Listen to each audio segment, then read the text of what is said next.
Please think about that sign on the side of the bus and the sick minds of the people who planned the attacks.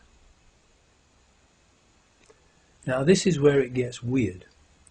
because we are told that Hasib Hussein started from King's Cross Thameslink station and was seen on a number 91 bus travelling west along Euston Road to Euston Station, where he caught the number 30 bus that would have then travelled east back along Euston Road, retracing his steps back to where he started from at King's Cross, if it had not been diverted into Tavistock Square. Why would someone carrying a large, heavy backpack do that, unless he was following a script, written by someone who knew in advance that that particular number 30 bus, registration LX03BUF, would be diverted into Tavistock Square, and that Hasib Hussein would therefore not be able to get on it at King's Cross Thameslink, which is where he had arrived at on the train from Luton? Only someone who is a stranger to London would do that without asking why, because it is a totally illogical thing to do for someone who knows London and knows that the number 30 bus goes past King's Cross Thameslink station, so that they could have caught it there instead.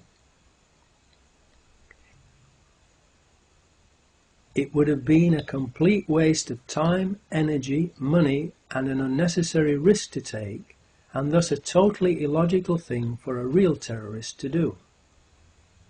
It now gets unbelievably weird, because the number 91 bus that Hasib Hussein is reported to have taken from King's Cross along Euston Road to Euston Station to board the number 30 bus, registration LX03BUF, that got diverted into Tavistock Square, actually goes to Tavistock Square. So, if he wanted to get to Tavistock Square, he could just have stayed on the number 91 bus and been sure of getting directly to Tavistock Square. The number 91 bus route goes from King's Cross to Tavistock Square.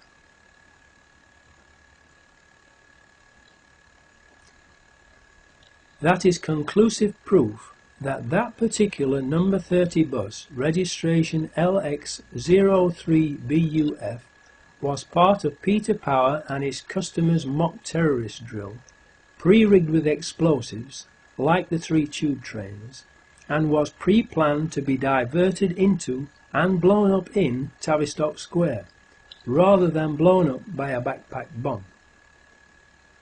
Whoever planned this obviously planned to kill Hasib Hussein with that bus explosion, so he could not tell anyone what had happened, just as they had planned to kill the other 3 Muslim actors with the explosions on the 3 tube trains. At 0900 AM, a number 30 bus, registration LX03BUF, left Marble Arch on its return journey to Hackney Wick. It arrived at Euston bus station at 09:35 AM and was then diverted from its normal route into Tavistock Square and stopped outside the medical offices of the BMA, where it was blown up at 09:47 AM as part of the terrorist exercise gone live. This also fits with the BBC Panorama mock terrorist programme of May 2004, where the explosion of a road vehicle was scheduled to take place after the 3 tube train explosions.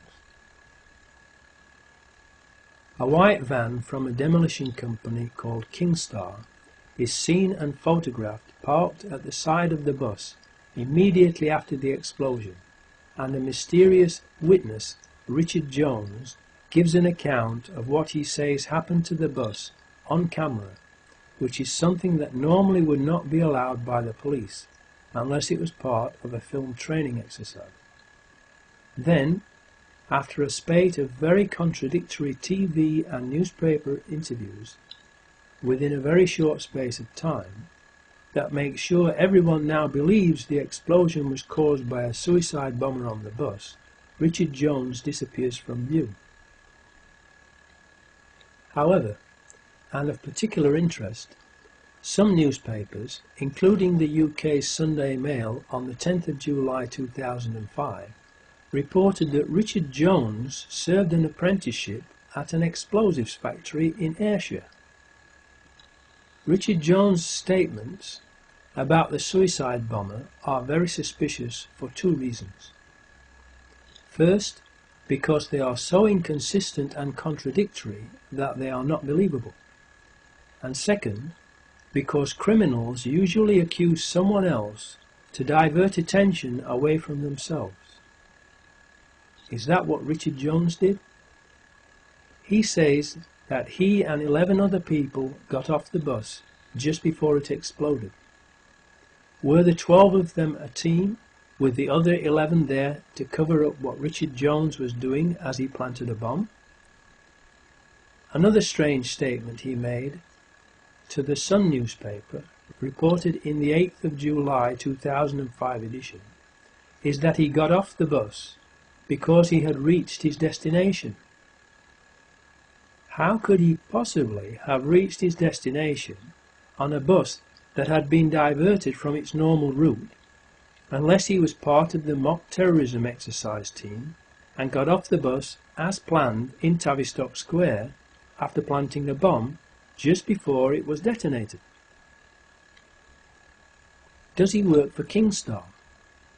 Kingstar, whose white van was parked next to the bus, is a company that specialises in controlled demolitions, and Richard Jones said he served an apprenticeship at an explosives factory in Ayrshire. Was the Kingstar van there as part of Peter Power and his customers' training mock terrorism drill to supervise the mock explosion that became real? So, if Hasib Hussain was supposed to have been on that number 30 bus, registration LX03BUF, how would it be possible for him to get the exact bus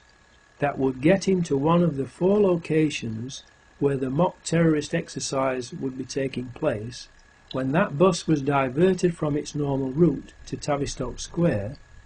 unless he had been recruited to play the part of a mock terrorist and told exactly which bus to get,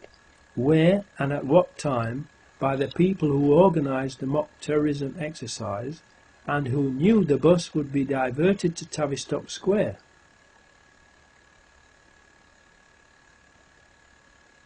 The odds against that happening by coincidence are unbelievable, and thus it is not possible that it was a coincidence.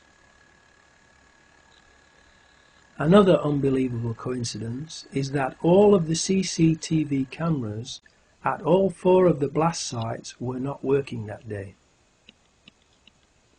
The 4 CCTV cameras on the number 30 bus were, just like the Israeli variant systems ones on the underground, not working, and there are no reliable witnesses who can place Hasib Hussain on the number 30 bus. Richard Jones is an unreliable witness whose physical descriptions of the man he says was the suicide bomber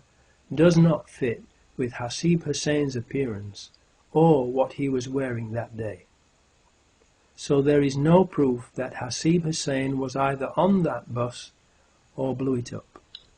Even so, he has been tried and wrongfully found guilty of blowing up the number 30 bus by the government-organised and controlled media machine, without a shred of real evidence.